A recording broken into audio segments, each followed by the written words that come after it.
In today's video, I'm going to teach you how to get product quantity in WooCommerce. If you've been wondering how to easily view the stock levels of your products right from your WooCommerce dashboard, you're in the right place.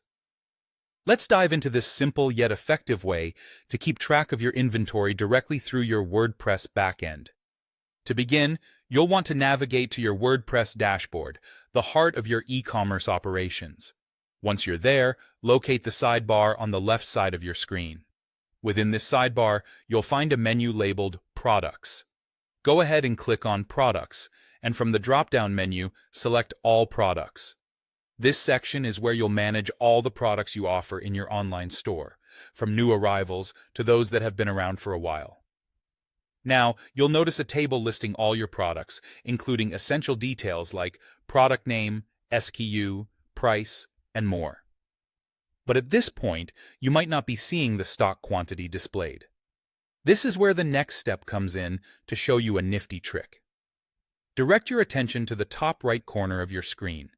You should see a tab called Screen Options.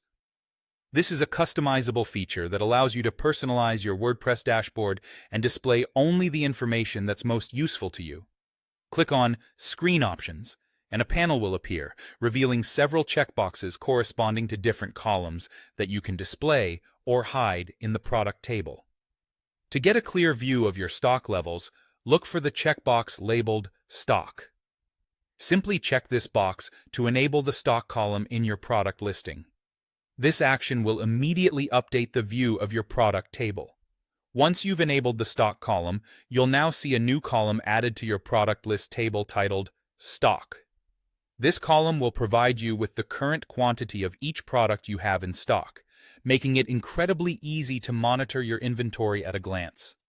Instead of going into each product individually to assess stock levels, you can now see this critical information alongside other attributes like name and price. This instant access to stock quantities is especially useful for maintaining efficient inventory management and helps prevent those awkward moments when a customer orders a product that's out of stock. Keeping an eye on your product quantities can inform your restocking process and sales strategy, ultimately contributing to a smoother e-commerce operation. So, there you have it. By following these simple steps, you've added a powerful tool to your WooCommerce workflow. This visibility into your stock levels will help streamline your operations, allowing you to focus more on growing your business rather than being bogged down by inventory issues. Thanks for watching, and I hope this has been helpful in organizing your WooCommerce store. Remember to like and subscribe for more tips and tricks to boost your e-commerce success.